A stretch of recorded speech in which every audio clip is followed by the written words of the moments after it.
it's time to flip the script. Mike, thank you for the nice note in the chat. Again, if you want to be read on, you can be a premium member or a super sticker, and we'll get you right on to the show. All right, so Gabby, I got to start with you because I could feel the steam coming out of your ears tonight when out comes – who came out first? Io. Oh, it was Michael Cole in the middle of the ring. He announced Io Sky. Out comes Io Sky, who shocked the world last week and beat Rhea Ripley to set herself up for a championship match against Bianca Belair, who was victorious at the Elimination Chamber.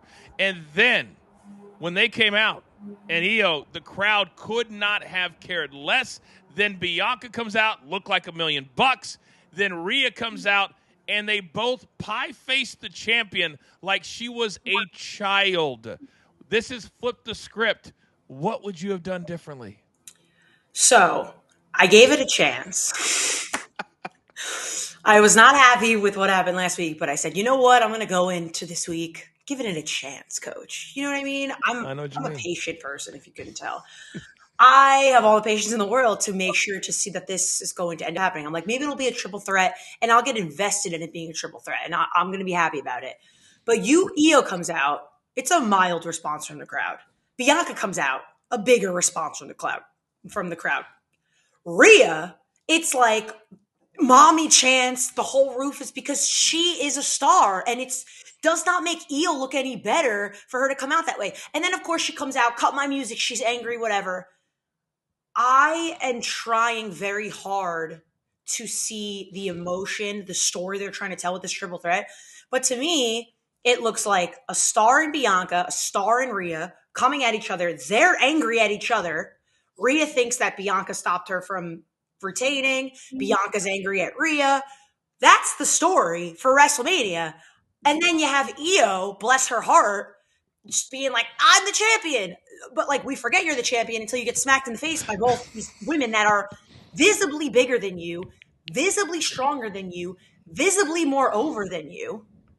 And then you slap them both in the face and you start having a tantrum that they're not acknowledging you as the champion and giving you respect.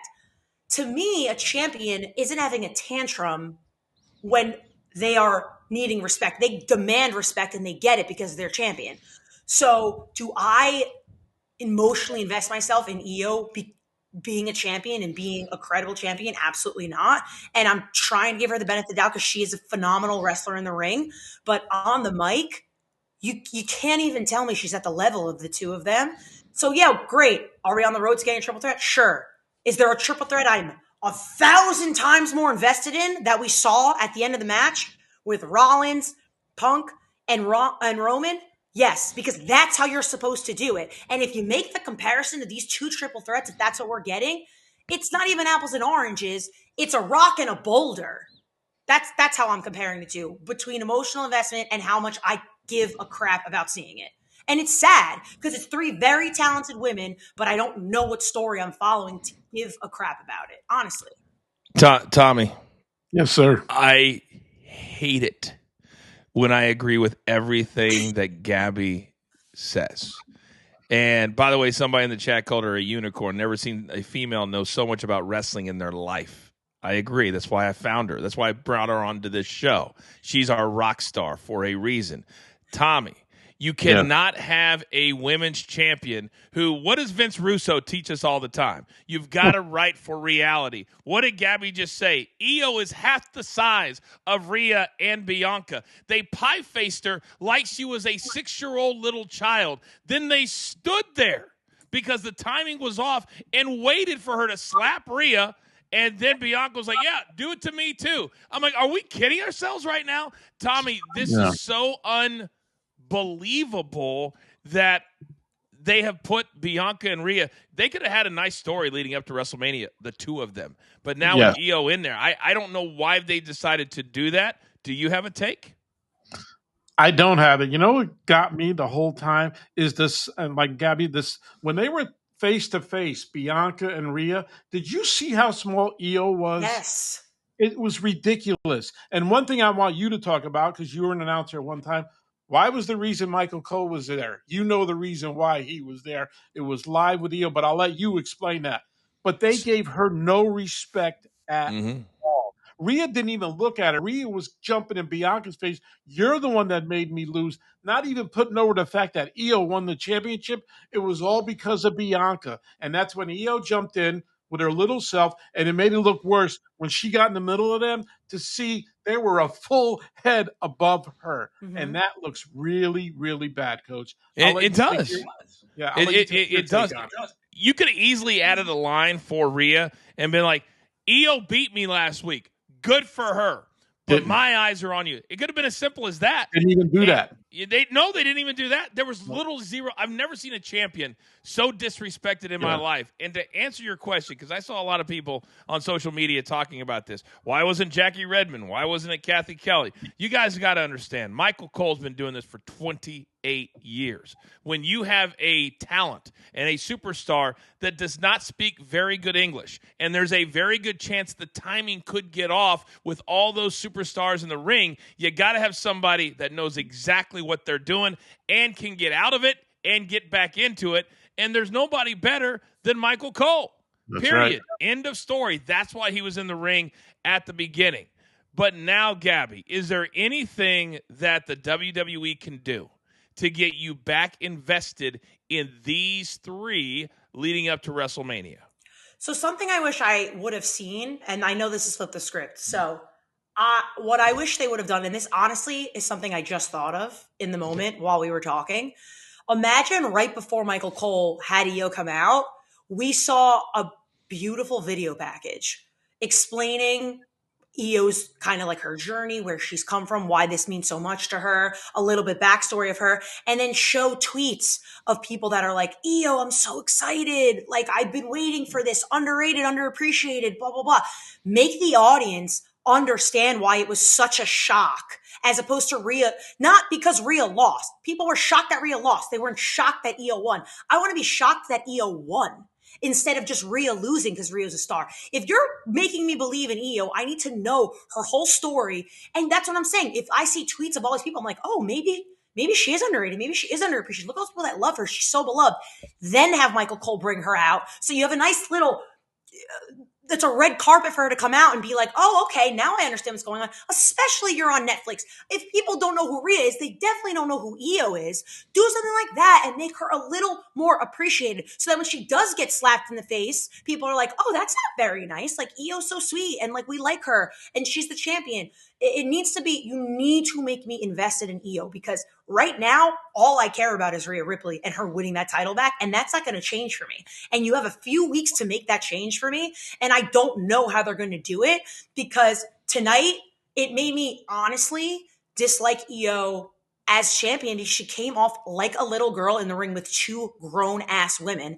And I don't think she's a little girl, but everything she did made me believe that. And I would not believe her being able to beat the two of them in a match clean in any way, shape, or form. So you're going to have to make me really invest in her as a person. But that's the only way that they can do it, because if Bianca's not out there to interfere, then nobody believes that Io could beat Rhea Ripley a week ago. Also, let's remember that Netflix is now in 85% of the world. So a lot of what they're doing plays into the Asian culture, plays into the European culture. What if we would have taken her back to her home country, had her get off the plane, have the crowd there going bananas for her, so we can see her star power that's not in the United States? And let me see her family crying, Coach. Her family crying because she went to a different country and made a name for herself. That'd be amazing. It takes that extra effort, though, and it takes the thinking ahead, because that's not something, sending her to what's her exact home country? Is it Japan? Is it Japan? Not sure, but sending her there, I've been to Tokyo many, many times, and it takes a full day. So she wouldn't have had time to go, but if you're thinking ahead, you can shoot that and do what we call a work. She's from Japan. All right, so I mean, I remember when I used to walk down the streets of Tokyo at night, 11 o'clock, and I had people chasing after me. What do you think she does? What do you think that would be like if the coach had people chasing him down Roppongi? Io Sky from there. Asian superstars are treated like royalty in Japan. Hideki in golf, all these different stars. You guys have no idea. Oh, Shohei. They've done that with Shohei when he won the MVP. they flew back with him to just shoot the crowd at the airport. They revere these stars, absolutely revere them.